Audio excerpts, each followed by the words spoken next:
同辛亥革命嘅關係好密切嘅。咁但係過去辛亥革命與香港呢一段歷史咧，即係冇辦法喺普羅大眾喺香港大部分人嘅面前咧係去呈現。咁就同殖民地統治有關啦，第一。第二就係過去我哋有啲學者研究辛亥革命與香港，包括羅香林教授係咪？咁但係啲書咧而家都係擺圖書館，就冇乜人睇。咁所以我就最近咧，因為參加民政事務委員會一次會議，咁其中有個題目咧係講到即係呢個孫中山嘅文物嘅管理問題。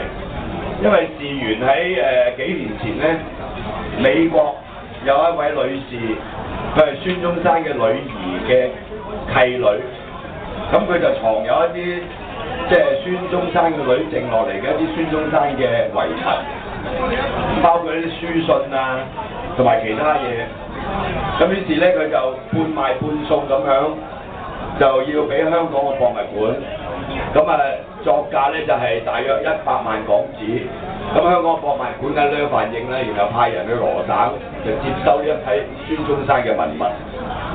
但係香港政府呢個博物館就好糊塗，就唔見咗一批孫中山嘅遺物，即係喺呢啲遺物，呢啲遺物之中部分咧唔見咗有啲文物。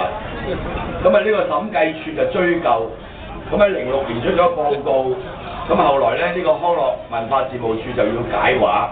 咁舊年嘅立法會咧，亦都有人去跟進呢件事，所以今年喺立法會嘅民政事務委員會，就其中一個議題就係講孫中山嘅文物嘅處理。咁喺個會上邊咧，我就提到既往不咎啦 ，OK？ 咁亦都唔係唔見咗好多。既然康文署定咗一套守則嚟處理呢啲文物，咁我哋都接受。不過，我想提香港政府。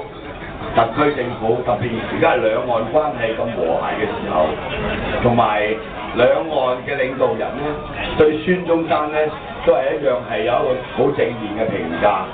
喺呢種咁嘅情況底下咧，希望呢個特區政府可以建立一個國父紀念館。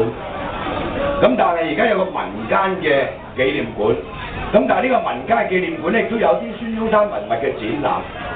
但係喺香港，如果特區政府可以建立一個孫中山嘅紀念館咧，咁呢個就可以用公帑同埋嗰啲文物可以得到適當嘅處理，而且咧係一個好好嘅國民教育。香港係辛亥革命嘅宣傳重鎮，《中國日報》喺香港創刊，個遺址喺而家中環近史丹利街。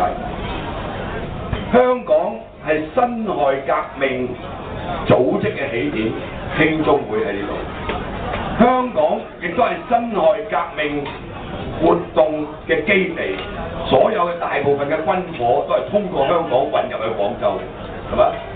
仲有領導辛亥革命嘅孫中山，同香港嘅關係都好密切。佢喺拔萃書室讀過書，即係而家嘅拔萃書院；喺黃仁書院讀過書。